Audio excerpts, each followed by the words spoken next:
O filme A Onda, visto em sala de aula, narra a história de um professor de ciências humanas que, para estimular seus alunos no curso sobre autocracia, decide representar em salas de aula a experiência de um regime totalitário em pequena escala. Questão 1. Compare as principais características dos regimes totalitários que ascenderam na Europa no período entre guerras com a construção do conceito do totalitarismo elaborado pelo professor Rainer junto a seus alunos. Os regimes totalitários que ascenderam na Europa no período entre guerras foram o nazismo, liderado por Hitler na Alemanha, o fascismo de Benito Mussolini na Itália. Esses sistemas ditatoriais tinham como características principais o culto ao líder, que representa o Estado nesses regimes. Toda ditadura tem uma figura de liderança central. Vamos trazer isso pra cá. Quem é que poderia ser no nosso grupo? Rainer, você.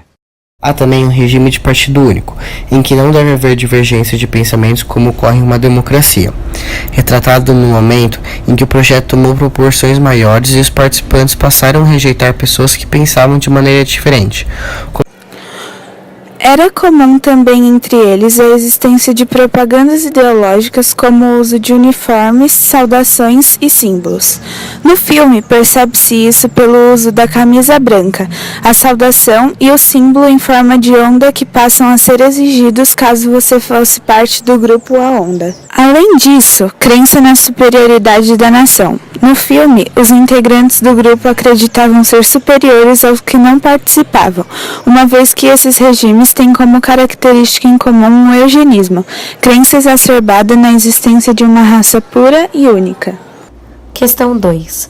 Os críticos de cinema identificam o filme A Onda como um filme tese. Explique a crítica interna do filme, isto é, qual é a tese defendida pelo diretor de A Onda ao recontar uma história real acontecida em 1967 nos Estados Unidos? No início do filme A Onda, o professor questiona os alunos se é possível na sociedade viver sob uma ditadura novamente. Seus alunos afirmam que seria impossível esse modelo ser trazido de volta. Na tentativa de responder sua pergunta, o professor passa uma atividade de classe onde faz algumas questões aos alunos, como: se aquela turma fosse um grupo, quem seria o líder? Esse grupo usaria uniforme? E qual seria o nome do grupo? Os alunos elegem o professor líder, preferem o uso de uniforme e votam no nome para o grupo. Ótimo. Além da formação do grupo, o filme mostra a vida de alguns alunos e sua reação com a formação do grupo. O aluno Tim, por exemplo, encontrou a necessidade de se agrupar e levou o grupo A Onda muito a sério. Inclusive, se ofereceu ao professor para ajudá-lo e excluía todos aqueles que eram infiéis ao grupo. O filme pode ser relacionado com a segregação racial que ocorreu nos Estados Unidos em 1967. O grupo separa as pessoas, mas ao invés de raça, eles separavam por grupo. Pessoas do grupo A Onda se sentiam superiores aos que não participavam desse grupo. No final do experimento, o professor consegue responder a sua tese. As pessoas viveriam sob uma ditadura novamente. Esse final pode ser relacionado com o filme Ele Está de Volta, onde Adolf Hitler acorda em 2014 e ganha o público novamente, apenas expondo o seu ponto de vista. Questão 3.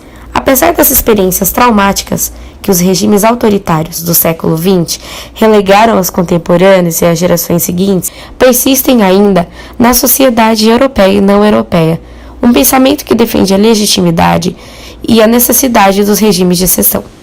Como entender a vivacidade e a continuidade desse pensamento em muitos países no dia de hoje? Nos dias de hoje, é possível explicar a vivacidade e a continuidade dos pensamentos que defendem a legitimidade e a necessidade dos regimes de exceção pelo fato de que alguns grupos se consideram superiores em relação aos demais, além da corporatividade, ou seja, a necessidade de pertencer ao movimento e fazer parte do grupo. Desse modo, adotam características de regimes totalitários e perseguem grupos que julgam inferiores, movidos por dois fatores principais: o nacionalismo exacerbado, ou seja, a extrema exaltação da pátria e do orgulho de fazer parte dela, e a eugenia, que em regime de exceção é a crença na existência de uma raça mais pura que as outras. A corporatividade é identificada no filme A Onda com o fato de que o projeto, que antes era apenas da aula de autocracia, se expandiu para toda a escola, além de que os participantes se sentiam bem em fazer parte do grupo. Atualmente, o modelo desse sentimento de superioridade é a xenofobia, que é crescente principalmente na Europa, mas que acontece em muitas partes do mundo. Na Europa, esse é voltado para os refugiados que chegam ao continente, que são segregados e alvo de preconceito, uma vez que os europeus entendem que os estrangeiros podem prejudicá-los. Dessa forma, os nativos adotam práticas de regimes de exceção como escudo, tentando afastar um mal que muitas vezes não existe, uma vez que os estrangeiros refugiados não têm como objetivo prejudicar de alguma forma as pessoas que já moravam no local.